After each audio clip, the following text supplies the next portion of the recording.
So ito ngayon mga sangkay, may bagong balita, no? May nadiskubre umanong isa na naman pong ghost project na dapat po 2021 pa, tapos na. Naku po mga sangkay, tingnan po natin ito.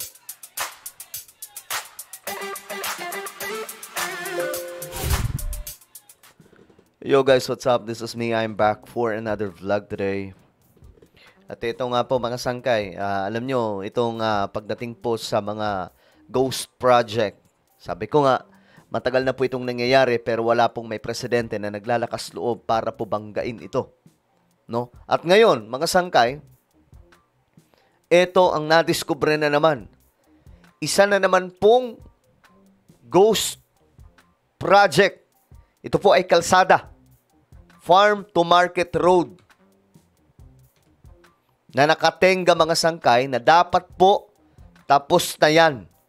Matagal na. Pero anong nangyari? Pag-usapan po natin yan.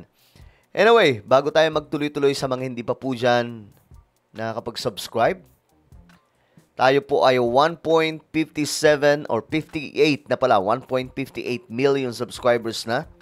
Kaya naman sa mga hindi pa po dyan nakakapag-subscribe at gustong mapabilang sa dumaraming mga solid sangkay, makikita nyo po yung subscribe button sa baba ng video na to.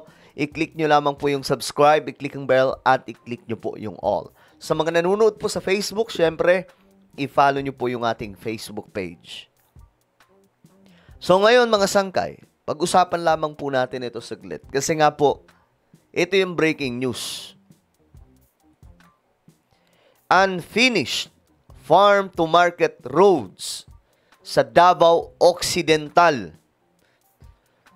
Nadiskubre ng Department of Agriculture, mga sangkay, ang ilang hindi pa natatapos na farm-to-market road markets sa Davao Occidental na nakatakda sanang matapos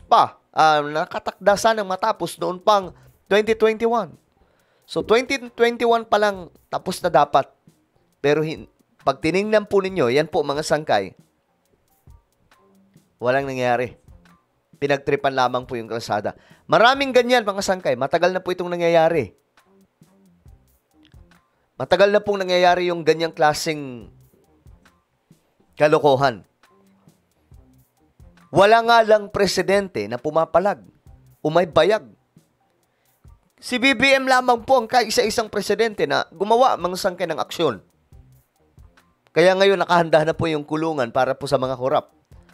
Makikipagtulungan ang DA kay Department of Public Works and Highways, DPWH Secretary Vince Dizon, para pagpaliwanagin ng mga kontraktor at district engineers mula 2021 hanggang 2022 na may kinalaman sa mga nasabing projects. Grabe, ito po yan mga sangkay. Tingnan po ninyo. Ayan, no? Naalala nyo mga sangkay, doon sa Bohol, mayroon po tayong diniscuss sa may San Miguel. Sa bayan po ng Dagohoy. Mayroon pong ganito din po mga sangkay na isa pong kalsada na ayon sa mga residente doon, hindi po tinatapos yung proyekto. Pero nakalagay po doon mga sangkay, completed. Kaya nga po, baka isubmit ko din po yun, mga sangkay, kung makausap po natin itong si Secretary Vince Dizon, no? Magkaroon tayo ng chance na makausap, ibibigay po natin ang information. Ganito din po yun, mga sangkay. Tingnan po ninyo, parang hinabol pa po na siguro nakatunog na pupunta dyan ang ating pamahalaan. Eto, pinipilit pong ipagawa. Pero wala, mga sangkay, naabutan. Ngayon, ito po yung video. Tingnan po ninyo. Tingnan po ninyo yung kalsada na yan. 'Di ba? Wala, hindi semento. Ayan. Yan po mismo, mga sangkay, yung dinadaanan. Yes, sir. Upon DPWH, sir.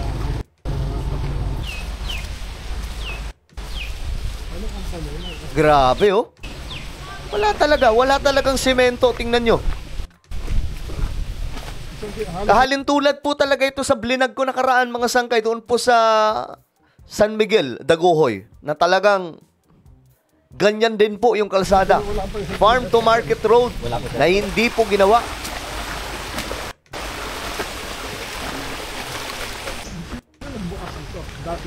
Binuksan daw nila sa Grabe, no? 21, 2020. So mga kababayan, mga solid sangkay, ito po yung nagpapatunay talaga na itong korupsyon matagal na pong nangyayari.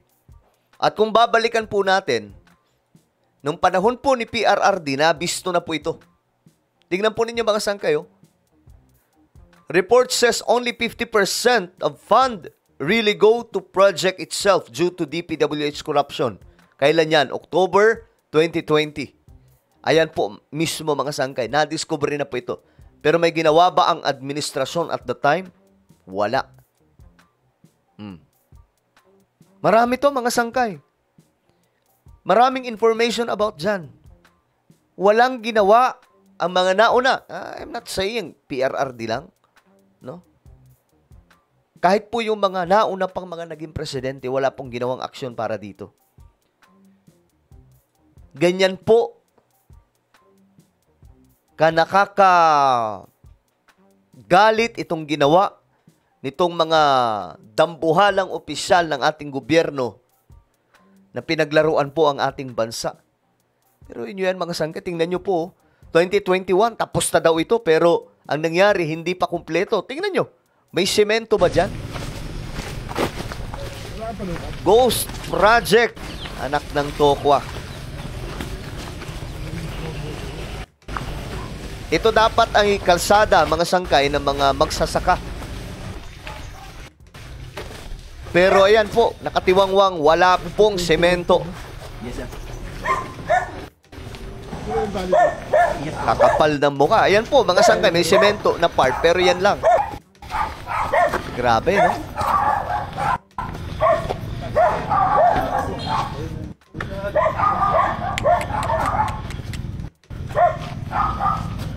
Grabe ito mga... Sarap murahin ng mga to eh. Yung Ilan siya? Ha? 200. Yes, sir. 8 inches. 8 inches. yes, sir. Ilan lang ho binusan to? Tatong araw, sir. Grabe. Isang araw lang. Dapat Di ba? 2021 pa ito tapos eh. Kita nyo, mga sangkay, hinabol, 3 araw lang daw po. Hinabol po nila, pinipilit po ihabol. Pero wala, mga sangkay, naabutan. Malayo pa to. Doon na. Papunta sa Rangani na. Dirin po, kiniko. Doon yung yung National Highway papunta sa Rangani. So ngayon, nasa mga kalsada na po tayo. So good luck po sa may mga problema sa kalsada. Yari kayo ngayon. 4 na taon nilang hindi ginawa. Dapat nakolekta na nila yung pera. Ang bihira itong DPWH at saka mga kontraktor talaga, no? Ginawa ito, paano sila makakalusot na? Marami silang busot. Kailangan natin ma-check. Ito naman mga sangkay, itong farm to market roads, ito po ay, hindi ko alam kung sakop pa po ito ng DPWH or malamang connected pa rin mga sangkay. Pero, ano to, nasa Department of Agriculture, no? At ang pagkakaalam ko, I don't know kung ito talaga yun, mga sangkay. Pero, sa pagkakaalam ko, ito po ay hawak mismo from Department of Agriculture to LGU. So sila po yan mga sangkay. So ang mayayari po dito kung sino yung mayor at gobernador, congressman. Pero kadalasan kasi mga sangkay, pinagtitripan po talaga yung kalsada natin. Itong mga politicians. Sa specs, may bakal ba talaga dapat o wala? Kasi ito, wala. Pero nyo, kahit maayos sa kalsada, sinisira. Kung asan pa yung maayos, yun pa yung sisirain. Pero yung sirang kalsada, di inaayos.